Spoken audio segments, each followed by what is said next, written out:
আসসালামু আলাইকুম ওয়া রাহমাতুল্লাহি ওয়া বারাকাতুহু।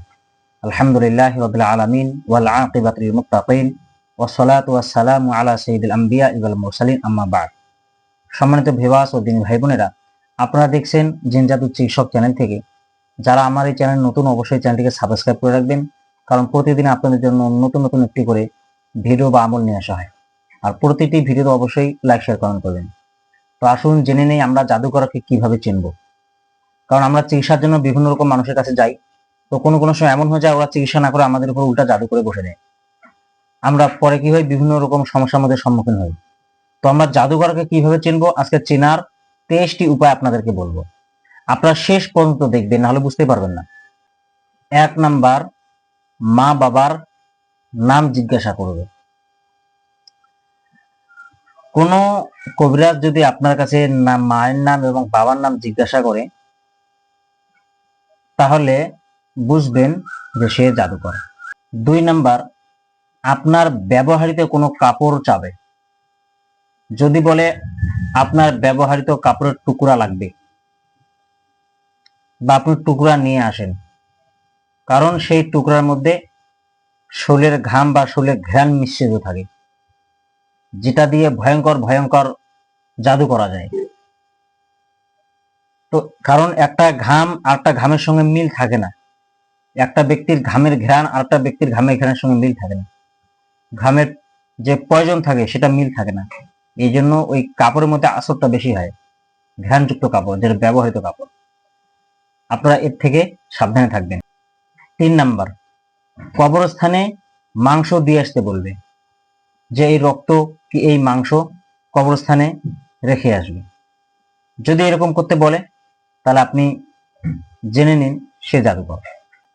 4 নাম্বার, মহিলাদের মেন্সের রক্ত চাওয়া, বা যেটাকে আমরা হ্যাজ বলি। রক্ত যদি কেউ চায় বা ওই রক্ত মাখানো কাপড় যদি কেউ চায়, তাহলে আপনি বুঝবেন সে একজন জাদুকর। 5 নাম্বার, হাতের অথবা পায়ের নখ চাবে। আপনার কাছে হাতের নখ বা পায়ের নখ চাবে, কারণ হাত এবং পায়ের নখের দ্বারাও বিভিন্ন রকম জাদু করা যায়। এই জন্য আপনারা সতর্কতা থাকবেন। 6 নাম্বার, কোন রক্ত দিয়ে তাবিজ লেখা, সেটা শরীরের রক্ত হোক, কোনো জীবকে হত্যা করে তার রক্ত দিয়ে হোক, বা কোনো নাপাক রক্ত দিয়ে হোক, যে কোনো রক্ত দিয়ে।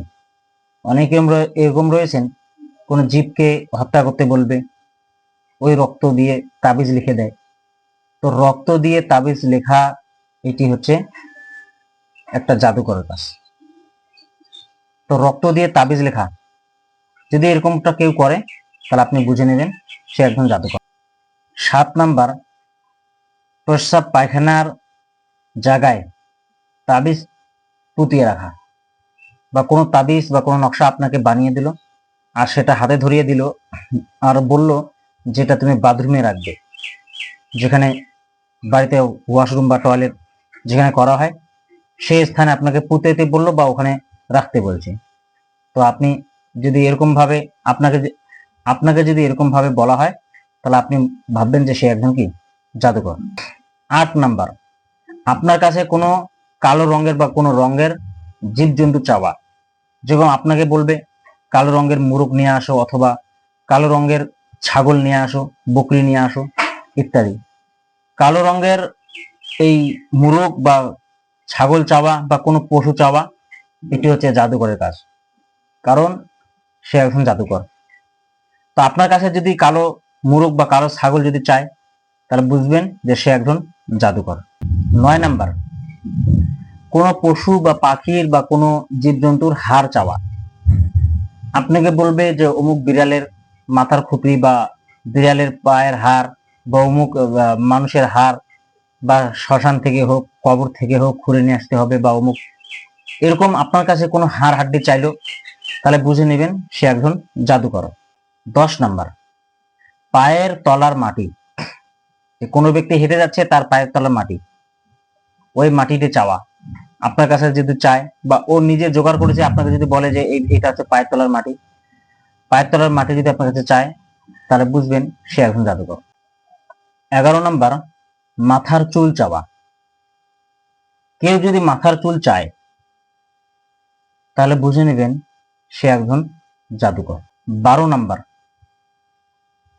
মূর্তি অঙ্কন করে বা মূর্তির ছবি আর্ট করে কোনো কাজ করা, বা আপনার জন্য কোনো কাজ করতেছে মূর্তি বানিয়ে, বা সে মূর্তি দিয়ে কাজ করে, এরকমটা শুনেছেন?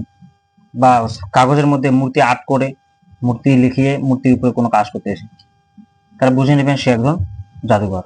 13 নাম্বার, আপনাকে এমন কোনো আমল বা এমন কোনো তদবির দিল যেটাকে অন্ধকার ঘরে করতে হবে, নির্জনে একা অন্ধকার ঘরে।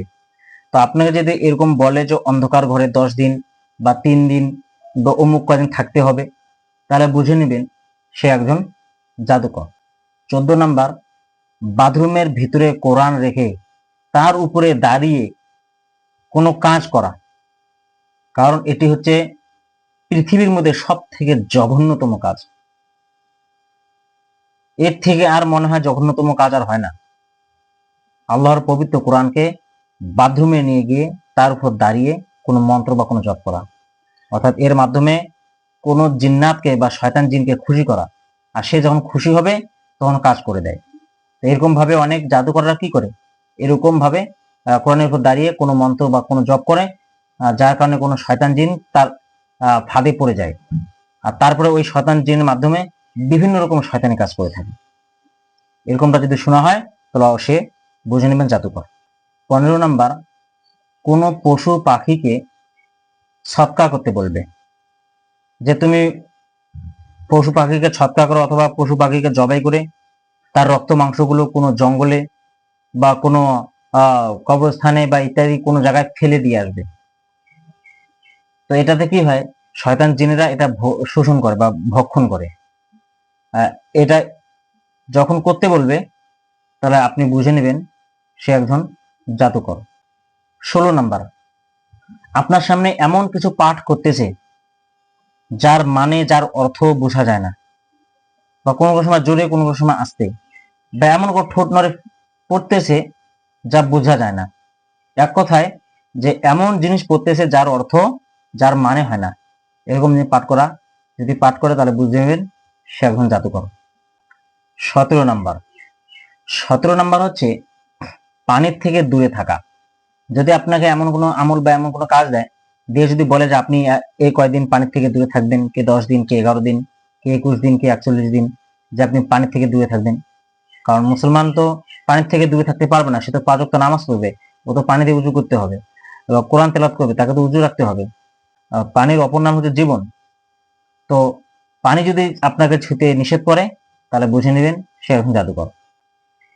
18 নাম্বার, চিকিৎসার জন্য আপনাকে এমন কিছু জিনিস দিল, যে জিনিসগুলো আপনাকে বললো যে কবরস্থানে দাফন করতে বা কোনো এক এমন জায়গায় জঙ্গলে বা দাফন করতে, আর সেই জিনিসগুলো যদি হয় হাড্ডি, কোনো আহ পশুর চামড়া হোক বা পশুর কোনো প্রাণের হাড় হাড্ডি হোক, বিভিন্ন রকম জিনিস যেগুলো ইসলাম সাপোর্ট করে না, এগুলো জিনিস যদি আপনাকে দেয় আর দিয়ে যদি বলে এই রোগী থেকে বা এই রোগ থেকে শেফা পাইতে গেলে বা মুক্তি পাইতে গেলে আপনাকে এই জিনিসগুলো অমুক জায়গায় দাফন করতে হবে, তাহলে আপনি বুঝে নেবেন সে একজন জাদুকর।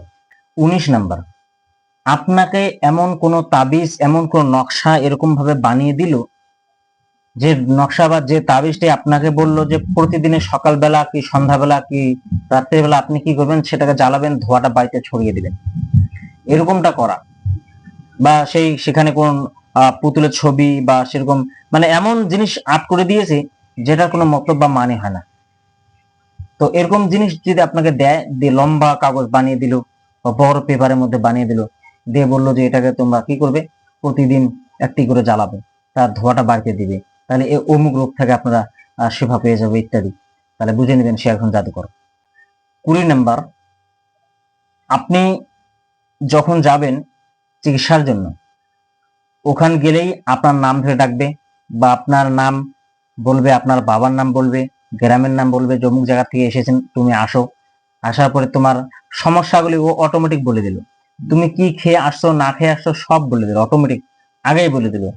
আর শুনে তো অবাক হয়ে যাবে মানুষ, বাপরে এ তো বিশাল বড় একজন, এ তো আমি আসার আগে আমি নাম গাম কিছু বললাম না, আমি আমার কি অসুবিধা বললাম না, এ আমাকে দেখেই অটোমেটিক সব বলে দিল, কারণ সে একজন জাদুকর।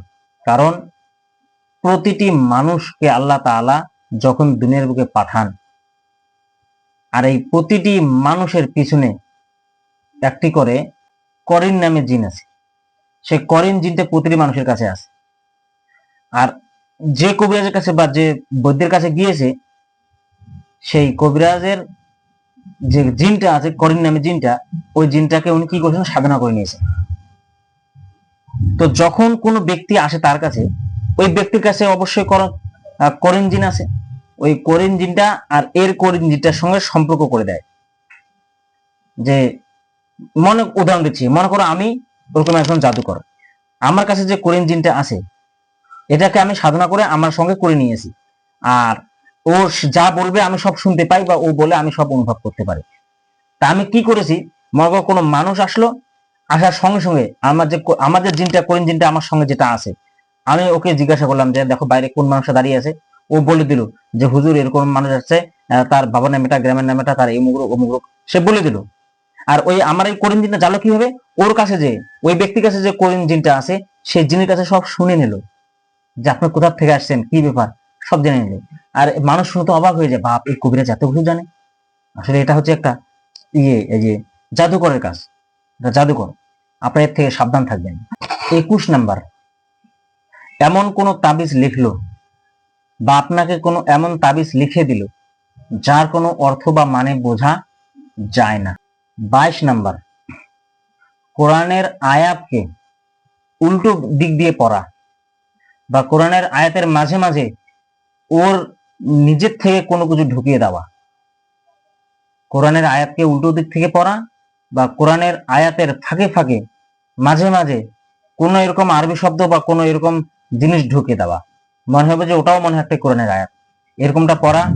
এরকম কোরআনকে উল্টো দিক থেকে পড়া বা কোরআনকে এরকম ভাবে বানিয়ে বানিয়ে পড়া, এটা সম্পূর্ণ একদমই হারাম। কেউ যদি এরকম করে থাকে তাহলে আপনি বুঝে নেবেন সে একজন জাদুকর। 23 নাম্বার হচ্ছে, আপনার কাছে টিকটিকি, গুইসাপ, কুনি ব্যাং, আমাদের দিকে কুনি ব্যাং বলা হয়, জানি না আপনাদের এলাকায় কি বলে। ওই ব্যাংটা অ্যাকচুয়ালি ঘরের কোণে থাকে, যখন ওকে একটু টকা মারবে তো এরকম ভাবে ফুলে যায়, যেন ওর কাছে যেন কেউ আসতে না পারে। আপনার কাছে যখন এরকম টিকটিকি, গিরগিটি, গুইসাপ, এরকম কুনি ব্যাং এরকম যখন জিনিস চাইবে, আপনি চোখ বন্ধ করে বুঝে নেবেন সে একজন জাদুকর। তো আশা করি আপনারা বুঝতে পেরেছেন। তো আপনারা এরকম মানুষ থেকে দূরে থাকবেন, কারণ জাদুকররা বিভিন্ন রকম জিনিসের মাধ্যমে তারা ভয়ঙ্কর ভয়ঙ্কর জাদু করে থাকে, যেটা মানুষের জন্য ক্ষতিকর। আর প্রতিটি জাদুকরের পিছনে একটা করে জিন থাকে, যারা ওই জাদু করে, ওই তাদের পিছনে যে জিনটা থাকে ওই জিনের মাধ্যমে ওরকম খারাপ কাজ করিয়ে দেয়। তো আপনারা খুব সাবধানে থাকবেন। আশা করি বুঝতে পেরেছেন। আসসালামু আলাইকুম ওয়া রাহমাতুল্লাহি ওয়া বারাকাতুহু।